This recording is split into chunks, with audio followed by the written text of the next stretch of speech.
Welcome back, everyone. We're going to let folks slowly trickle in here as you get back from the networking. I hope you had a great time hanging out with friends, meeting new friends. Give you just a few seconds as we all gather.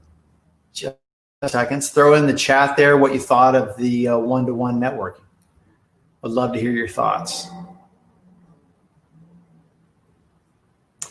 We're going to just keep moving right along. I know we'll have some folks coming, but I want to get on to our next guest. Courier Magazine, the defining media brand for a new generation, called our next guest and his business partner the brand disrupting corporate merch. You heard us talk about him with Elizabeth Segrin. From his tiny country in Belgium, Simon Paulette started two businesses with his friend Benoit. Together, they pursued a passion for sustainability and utility and a distaste for useless things. With their European sensibilities, they live by the phrase less is more. 2 years ago, they started their first business as a side project called Drink Big. While working on this retail project, they started pouring in from corporate clients wanting to personalize the bottles, and so their story began. Merchery quickly gained attention from notable design professionals, creative agencies, as well as the media for their focus on beauty, sustainability, and as a remedy and a lifestyle. So all the way from Brussels, Belgium, welcome to the stage. It's 10 o'clock at night there, by the way. Welcome to the stage, Simon Paulette. Hi, everyone. This is Simon, the co-founder of Merchery. I'm super happy to be here today. I actually come from Belgium, a little country in the center of Europe. This is my best friend, Ben, when we were kids. Back then, we had this dream of creating something together, and then we grew up and we eventually did.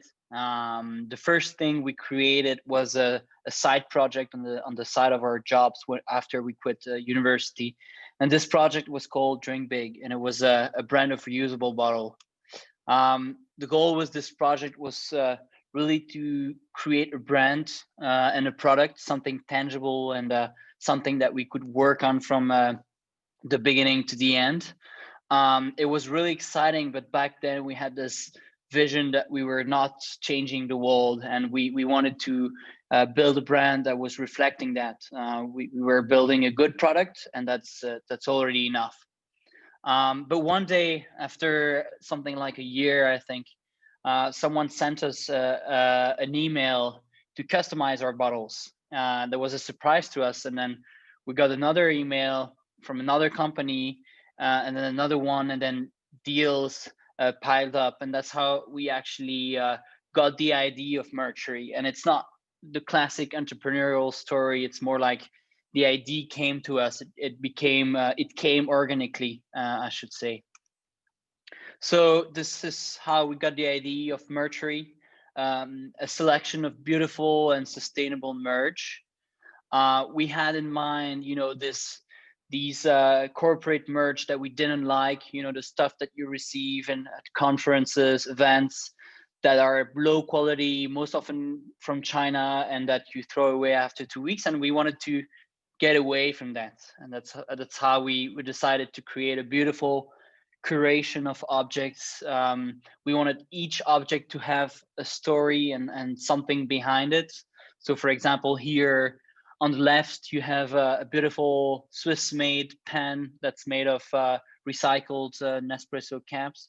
You have a nice bike helmet to incite your team members to come with their bikes. And we have a refurbished golf ball. We launched in April of this year, of 2020, sorry. And the success was kind of immediate. We got a lot of press nationally, but also internationally in the UK and in the US. And very quickly we could close our first deals. And we're so fortunate to have beautiful brands working with us across Europe and the US, different industries, big corporates, consulting firms, tech startups, consumer product startups, cultural institutions. We started this business with our own money.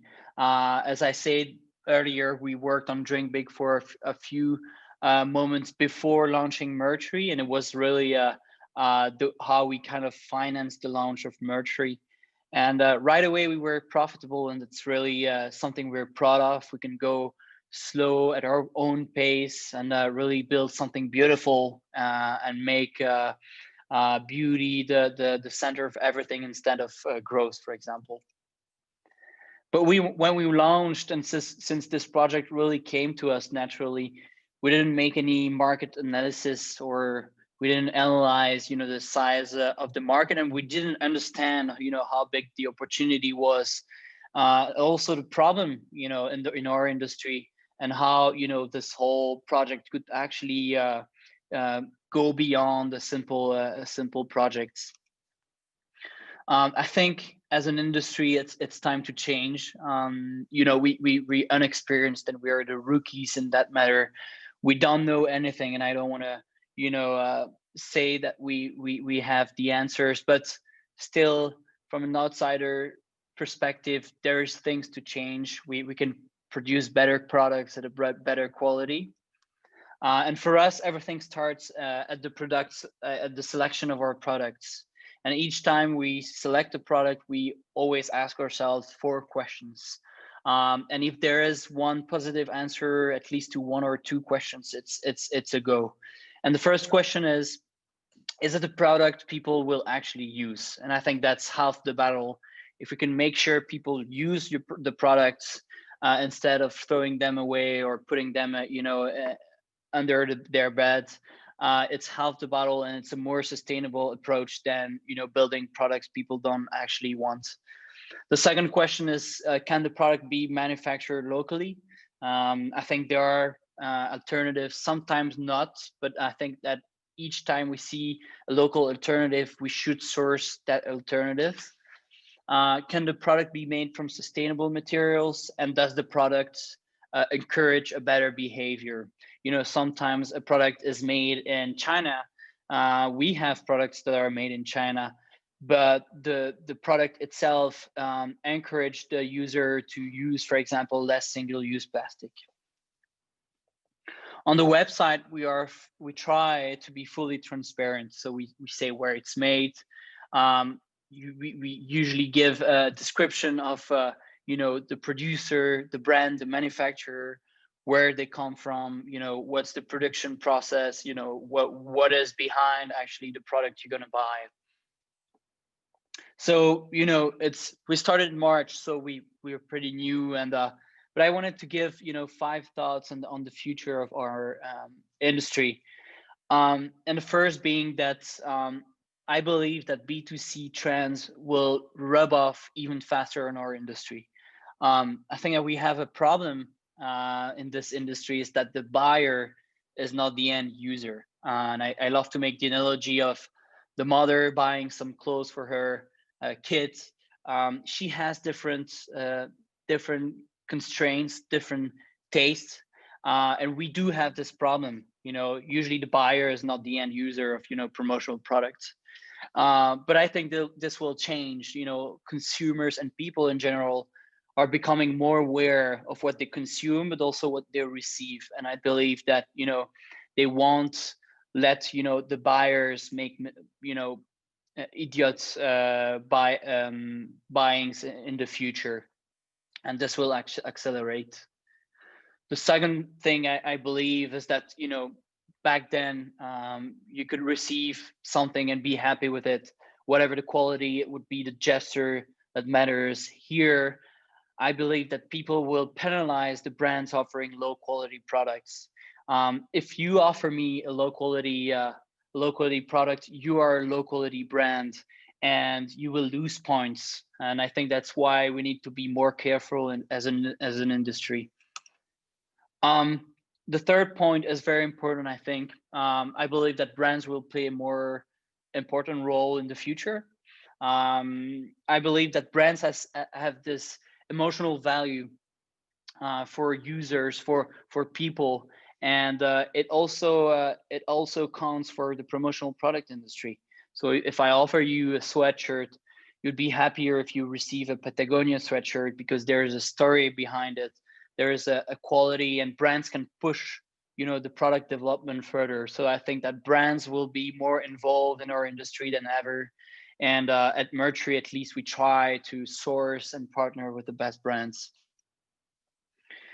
4, people don't want your logo on it. And I think we need to do a little bit of soul searching in that matter. I believe that when people receive 2 objects, if they see a big corporate logo on it, they won't use it as much as if it was a neutral product.